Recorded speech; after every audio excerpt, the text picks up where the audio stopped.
Kejaksaan Agung telah menetapkan 9 orang tersangka pada kasus dugaan korupsi tata kelola minyak mentah dan produk kilang pada PT Pertamina Subholding serta kontraktur kontrak kerja periode 2018 hingga 2023. Gak tanggung-tanggung, guys. Kerugian negara akibat kasus ini mencapai ratusan triliun. Pada tahun 2023 aja, Kejagung menaksir dugaan korupsi mencapai 193,7 triliun. Inilah 9 orang tersangka yang ditahan di Kejaksaan Agung. Pertama ada Ripa Siahan atau RS selaku Direktur Utama PT Pertamina Patraniaga. Kedua Sani Dinar Saipuddin atau SDS selaku Direktur Feedstock and Product Optimization PT Kilang Pertamina Internasional. Yang ketiga ada Yoki Pirnandi YF selaku Direktur Utama PT Pertamina International Shipping. Yang keempat ada Agus Purwono atau AP selaku PP Feedstock Management PT Kilang Pertamina Internasional. Yang kelima ada Muhammad Khairi Andrianto Rija MKAR selaku Beneficiary Owner PT Navigator Katulistiwa. Yang keenam ada Dimas Werhaspati atau DW selaku Komisaris PT Navigator Katulistiwa dan Komisaris PT Jenggala Maritim. Yang ketujuh ada Gading Ramadan Judo atau GRJ selaku Ketua Komisaris PT Jenggala Maritim dan Direktur PT Orbit Terminal Merak. Yang kedelapan ada Maya Kusuma atau MK selaku Direktur Pemasaran Pusat dan Niaga PT Pertamina Patraniaga. Yang kesembilan ada Edward Korne atau EC selaku PP Trading Operation PT Pertamina Patraniaga. Kasus korupsi ini berawal dari permintaan pemenuhan pasokan minyak mentah dalam negeri. Pertamina wajib mencari pasokan minyak bumi dari kontraktor dalam negeri sebelum mempertimbangkan impor. Namun, para tersangka RS, SDS, dan AP melakukan siasat dengan mengadakan rapat optimalisasi hilir yang dijadikan dasar menurunkan produksi kilang. Tersangka ini sengaja menolak kontraktor minyak mentah dalam negeri dengan berbagai alasan, termasuk ada alasannya harganya terlalu tinggi dan spesifikasi minyak ini tidak memenuhi syarat. Jadi kontraktor dalam negeri itu ditolak aja.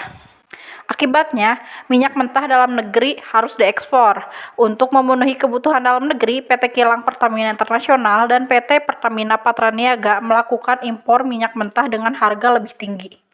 Dari hasil penyidikan, terungkap adanya kesepakatan jahat antara tersangka SDS, AP, RS, dan YF bersama dengan broker MKAR, DW, dan GRJ.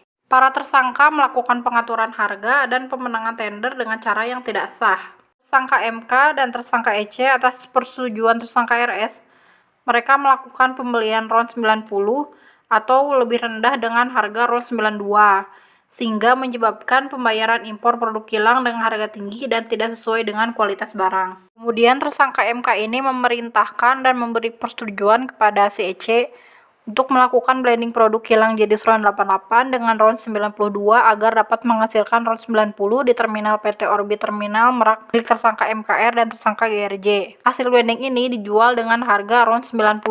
Tersangka MK dan EC melakukan pembayaran impor produk kilang yang seharusnya dapat menggunakan metode firm atau pemilahan langsung dalam waktu jangka panjang sehingga diperoleh harga wajar.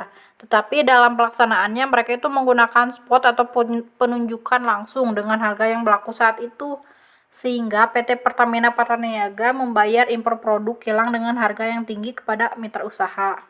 Saat dilakukan pengadaan impor, diperoleh fakta bahwa tersangka YF selaku Direktur Utama PT Pertamina International Shipping, dia itu melakukan markup kontrak shipping atau pengiriman sehingga PT Pertamina Patraniaga mengeluarkan fee sebesar 13% sampai 15%.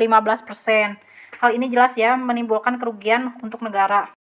Adapun total kerugian negara akibat praktek ini ditaksir mencapai 193,7 triliun dengan rincian sebagai berikut. Kerugian ekspor minyak mentah dalam negeri 35 triliun, kerugian impor minyak mentah melalui broker 2,7 triliun, kerugian impor BBM melalui broker 9 triliun, kerugian pemberian kompensasi tahun 2023 126 triliun, kerugian pemberian subsidi tahun 2023 21 triliun. Karena perbuatan para tersangka ini, bakar minyak untuk dijual kepada masyarakat menjadi mahal atau lebih tinggi. PT Pertamina membantah tudingan adanya bahan bakar minyak BBM jenis Pertamax yang dioplos dengan BBM jenis Pertalite, sekaligus memastikan bahwa Pertamax yang beredar di masyarakat sesuai dengan spesifikasi yang telah ditentukan.